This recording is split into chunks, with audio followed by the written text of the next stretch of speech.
1985 में स्टार्ट हुआ। क्या नोट करना दोस्तों, इंडिया की बात करो तो इंडिया में यूनिवर्सल इम्यूनाइजेशन प्रोग्राम, सार्वभौमिक टीकाकरण अभियान कब से स्टार्ट हुआ? अब तुम्हारी बात स्टार्ट हो रही है। सार्वभौमिक टीकाकरण अभियान, सभी को ध्यान देना चाहिए इस पॉइंट पर। सार्वभौमिक टीकाकरण जो अभियान है दोस्तों भारत के अंदर, यह स्टार्ट होता है कब से? 1985 से स्टार्ट हुआ यूनिवर्सल इम्यूनाइजेशन प्रोग्राम। और इसी के द्वारा कोविड 19 के लिए 16 जनवरी 2021 16 जनवरी 2021 को पूरे विश्व का, अब सुनना दोस्तों भारत की बात, आपको लगता है ना कोविड 19 में भारत कुछ भी नहीं कर रहा है, भारत की सरकार कुछ भी नहीं कर रही है, राज्य की सरकारें कुछ नहीं कर रही है, हर कोई मेरे दोस्तों, हर कोई जो है वो बहुत कुछ करने में लगा हुआ है। बस पूरा युवा, पूरा यूथ, पूरा भारत एक साथ खड़े हो जाए तो कोविड 19 की दोस्तों कोई औकात नहीं है भारत के सामने। लेकिन सुरक्षा तो हमें बरतनी होगी और उसी दिशा में एक कदम है दोस्तों, ध्यान रखना। 16 जनवरी 2021 से, कब से? 16 जनवरी 2021 से मेरे दोस्तों क्या हुआ है? इस दिन से स्टार्ट हुआ विश्व का सबसे बड़ा टीकाकरण अभियान। कौन सा है? विश्व का सबसे बड़ा टीकाकरण अभियान 16 जनवरी 2021 से कोविड 19 का टीकाकरण दोस्तों स्टार्ट हुआ। उसी कड़ी में 1 मई 2021 से, नोट करना, 1 मई 2021 से 18 वर्ष से अधिक आयु वाले जो भी युवा हैं, जो यूथ हैं दोस्तों, उनके लिए वैक्सीनेशन स्टार्ट होने वाला है 1 मई 2021 से। नोट करना इस तारीख को, 1 मई तुम्हारे लिए, दोस्तों के लिए, परिवार के लिए बहुत जरूरी है दोस्तों।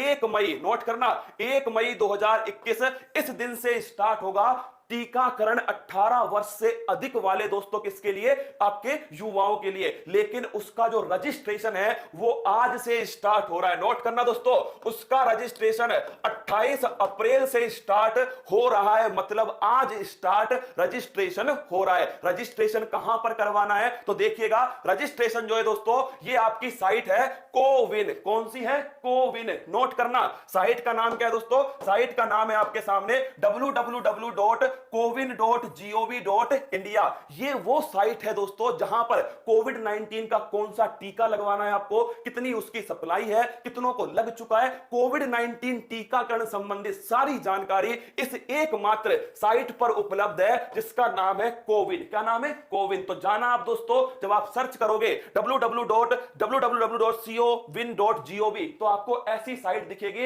इसमें मेरे रसगुल्लो यहां पर देखो, registration sign in your self आपको लिखा हुआ मिलेगा। यहां पर जाकर आपको रजिस्ट्रेशन करना है। क्या रजिस्ट्रेशन करना है? आज ही कर लेना। क्या आज ही कर लेना दोस्तों, यहां पर जाकर अपना रजिस्ट्रेशन। और रजिस्ट्रेशन के लिए आपको क्या क्या चीज चाहिएगी वो भी नोट कीजिएगा। अगर आप 18 प्लस हैं, 18 से कम है ना, तो दोस्तों अपने आप ये हटा देगा आपको, है ना। अगर आप 18 प्लस हैं तो ध्यान रखना, आपको लॉगिन करना है दोस्तों। दूसरा, आपको रजिस्ट्रेशन करना है अपने मोबाइल नंबर से। साथ में आपको प्रूफ के लिए आधार कार्ड है दोस्तों, या ड्राइविंग लाइसेंस है, ड्राइविंग लाइसेंस हो गया, आधार कार्ड हो गया, ये प्रूफ के रूप में आपको उपयोग में लाना है। इसके बाद में दोस्तों ध्यान रखिएगा, आप सभी प्रूफ के लिए उपयोग में लेके आना है इसको, और आपको रजिस्ट्रेशन कर देना है। 1 मई से वैक्सीनेशन स्टार्ट होगा। उसमें ऑप्शन आएगा कि आपको कहां पर वैक्सीनेशन कराना है, आपके आसपास वाले सेंटर के आएंगे दोस्तों ऑप्शन, आपको सेलेक्ट करना है। और एक बार रजिस्ट्रेशन कराने के बाद में पलटना मत मेरे दोस्तों, आगे मत बढ़ाना, क्योंकि समस्या तो है कोविड 19। क्या समस्या तो है? जिसका भी नंबर दोस्तों तब आए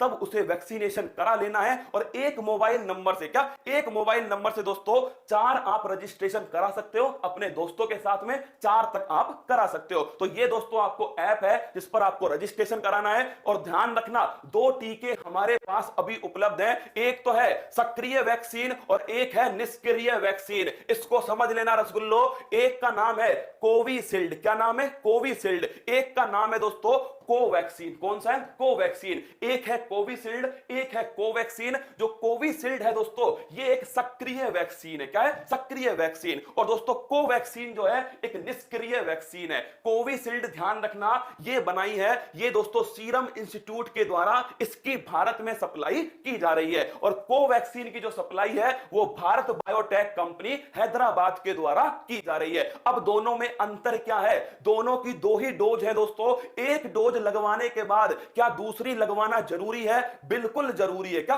कंपलसरी है, जरूरी है? समझ लो दोस्तों, पहली डोज जब लगवाओगे ना तो हो सकता है दोस्तों 4-5 दिन तक तुम्हें बुखार भी रह सकता है। क्या बुखार रह सकता है दोस्तों 4-5 दिन तक वैक्सीन के लगवाने के बाद में। लेकिन ध्यान रखना आप सभी को, ये एक्टिव है और ये इनएक्टिव है। एक्टिव का मतलब है इसमें दोस्तों जो रोगाणु है वो कमजोर अवस्था में जीवित है। क्या है? कमजोर अवस्था में जीवित रोगाणु है दोस्तों, किसके अंदर? इस एक्टिव वैक्सीन के अंदर, जिसका नाम क्या है? जिसका नाम है कोविशील्ड। तो कोविशील्ड में दोस्तों ध्यान रखना, रोगाणु है जीवित अवस्था में लेकिन बिल्कुल कमजोर अवस्था में। इससे दोस्तों क्या होगा? इससे जैसे ये जाएगा हमारे शरीर में तो हमारे शरीर का जो इम्यूनिटी सिस्टम है, जो प्रतिरक्षा तंत्र है, जो लड़ाई लड़ता है दोस्तों, किससे? रोगाणुओं से लड़ाई लड़ता है और हमें दोस्तों स्वस्थ रखता है, वो तुरंत एक्टिवेट होगा। और एक्टिवेट होते दोस्तों वो किस पर अटैक करेगा? वो तो इसे समझेगा क्या कि ये सच में कोविड-19 का रोगाणु है दोस्तों, तो वो सीधा इसके ऊपर अटैक करने वाला है। और जब इसके ऊपर अटैक करेगा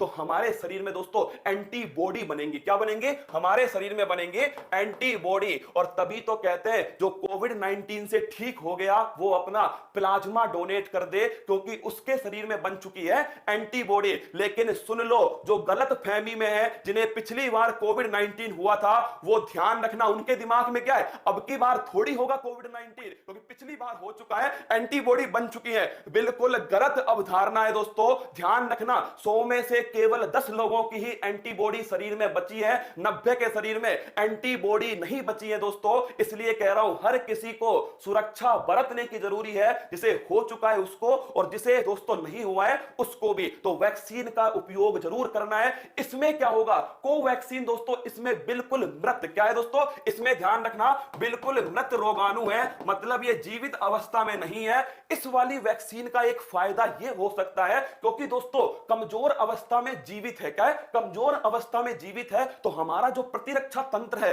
वो बड़ी मजबूती से काम करेगा, बड़ी तेजी से काम करेगा, एंटीबॉडी बड़ी अधिक मात्रा में बनाएगा। तो इसका दोस्तों जो प्रभाव है वो दीर्घकालिक हो सकता है। लेकिन दोनों ही वैक्सीन सुरक्षित है दोस्तों। क्या दोनों ही वैक्सीन सुरक्षित है? एक ध्यान रखना आप कि कोविशील्ड एक एक्टिव वैक्सीन है। ऐसा पोलियो में भी होता है। क्या पोलियो की जो वैक्सीन होती है ना दोस्तों, उसमें पहले एक्टिव ही था। क्या पहले एक्टिव था, अब दोस्तों क्या आया है उसमें? इनएक्टिव आया है। जबकि जो कोवैक्सीन है भारत बायोटेक की, खुद भारत की जो है दोस्तों, उसमें ध्यान रखना ये एक इनएक्टिव वैक्सीन है। पहली वैक्सीनेशन के बाद में दूसरा जब वैक्सीनेशन करवाओगे, दूसरी डोज लगवाओगे, तो उसका अलग से रजिस्ट्रेशन होगा। इस बात को भी ध्यान रखना। ऐसा मत सोचना पहली बार करवाया था ना, दूसरी बार अपने आप हो जाएगा। नहीं रसगुल्ला, दोबारा रजिस्ट्रेशन करवाना होगा। और रजिस्ट्रेशन कहां पर होगा? नोट कर लेना दोस्तों, आपके सामने ये रजिस्ट्रेशन है www.cowin.gov.in, ये वाला रजिस्ट्रेशन है। यहां पर जाकर आपको रजिस्ट्रेशन दोस्तों करना है। क्या यहां रजिस्ट्रेशन करना है? और इसके बाद में मेरे दोस्तों ध्यान रखना, ये ऑप्शन आएगा आपके सामने,